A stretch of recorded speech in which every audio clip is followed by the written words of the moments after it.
El nuevo Mario Odyssey de Nintendo Switch, la primera aventura en 3D de la historia de Kirby, ya está en nuestras manos. Y ya nos hemos empachado a jugarlo para contaros nuestras primeras impresiones y opinión sobre Kirby y la Tierra Olvidada tras las primeras horas. Esperamos que estéis hambrientos por saber cómo es el juego. Así que poneos cómodos y dadle a me gusta, suscribíos al canal y activad la campanita. Os contamos nuestras primeras impresiones de Kirby y la Tierra Olvidada para Nintendo Switch.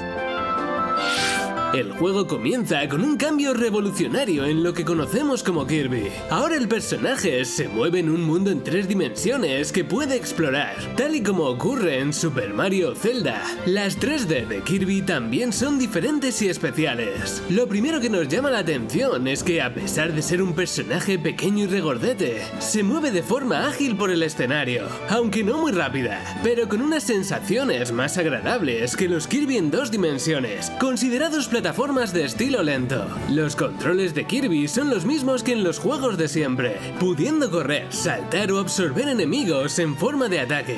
Una de las cosas que más dudas nos despertó es cómo funciona el vuelo en un plataformas en 3 dimensiones, ya que debería romper el funcionamiento del juego o hacerlo extremadamente fácil. Bueno, este Kirby no se ha transformado en un juego difícil mágicamente, y las alturas no serán un problema para el personaje, pero sí que tendremos 2 modos de dificultad para los que quieran una experiencia más seria o más relajada. Os vamos avisando que ninguna de las dos resulta extremadamente desafiante. Al fin y al cabo es un juego de Kirby. La principal característica de las aventuras de la bolita rosa es que puede absorber las habilidades de los enemigos, para conseguir así poderes especiales con los que atacar. Esto vuelve en la Tierra Olvidada de una forma muy tradicional, sin mezclas entre poderes y tanto con nuevas incorporaciones, como una pistola que lanza estrellas, como con power-ups clásicos como Kirby Espada o Kirby de Fuego. Estas habilidades las podremos utilizar para resolver puzzles de los escenarios, porque la principal mecánica de Kirby, la Tierra Olvidada, va a ser solucionarlos y rescatar a todos los Waddle Dee que encontremos. Aquí es donde una vez más radica la dificultad del juego, porque estarán escondidos y necesitaremos tener 1000 ojos para encontrarlos a todos. Más allá de las habilidades y power-ups que puede conseguir Kirby, en la Tierra Olvidada el personaje tiene algo llamado transmorfosis, o lo que vendría a ser el equivalente a Cappy en Super Mario Odyssey. Kirby puede absorber coches, estanterías, conos de tráfico y otro montón de objetos para transformarse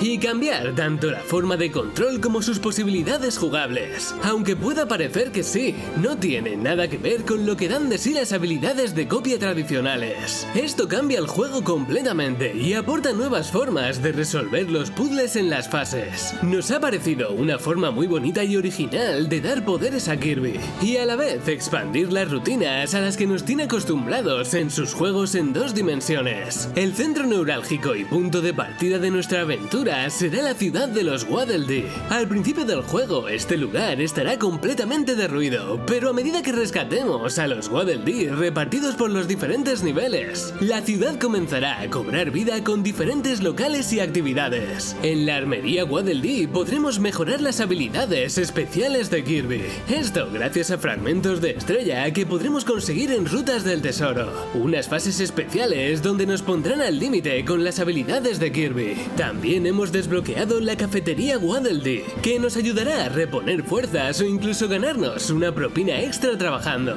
La mensajería Waddle Dee servirá para recibir recompensas por medio de códigos secretos, algo parecido al regalo misterioso de Pokémon, aunque lo que más nos ha gustado ha sido la casa de Kirby, porque el bichito tiene su propia casa en la ciudad de los Waddle Dee. Aquí podremos hacer que se eche una siestecica, además de exponer trofeos sobre la chimenea. Los trofeos son pequeñas recompensas que podremos conseguir a lo largo de las fases, aunque también las podremos obtener en una máquina de cápsulas de uno de los callejones de la ciudad de los Waddle Dee. Como habréis notado, el juego está muy enfocado al coleccionismo y a desbloquear todo lo disponible. Por esto existe Waddle Dee Sabio, un personaje que nos lanzará estadísticas de nuestra partida. Es posible jugar con un segundo jugador a Kirby y la Tierra Olvidada, siendo el número 2 el Waddle Dee Pañuelo. Aquí le hemos visto una pega casi tan grande como le veíamos al cooperativo de Super Mario Odyssey. Kirby y la Tierra Olvidada está pensado para disfrutarse mejor en solitario, sobre todo porque uno de los jugadores no tendrá control de la cámara, ni podrá resolver la mayoría de puzzles y situaciones con las que nos encontremos. Solo Kirby puede conseguir habilidades y transformarse, por lo que el segundo jugador queda relegado a ser un apoyo en batallas y recolector de objetos. Los videojuegos de Kirby siempre se han caracterizado por incluir varios minijuegos más allá de la historia principal. En este caso, los encontraremos integrados en la ciudad de los Waddle Dee de una manera más orgánica. Estos aparecerán a medida que la ampliemos, rescatando a los Waddle Dee. Por ejemplo, en la cafetería Kirby deberá servir lo más rápido posible los pedidos que le piden los Waddle Dee hambrientos. O en la pesca relámpago tendremos que conseguir el pez más grande del estanque, pulsando muy rápido los botones que aparezcan en pantalla. Si bien esta vez se notan poco inspirados y con poco recorrido, Nintendo tampoco ha querido darles mucha presencia y dejarlos como un punto de relleno en la ciudad de los Waddle Dee. La parte positiva es que podremos compartir la experiencia con un segundo jugador, pero tras un par de partidas terminará por aburrirnos. Kirby y la Tierra Olvidada llega a Nintendo Switch el 25 de marzo, y muy pronto lo puntuaremos en nuestro análisis en la web y el canal. Suscribíos para no perderos nada sobre Kirby y el resto de juegos de Nintendo Switch. Un saludo y hasta otra.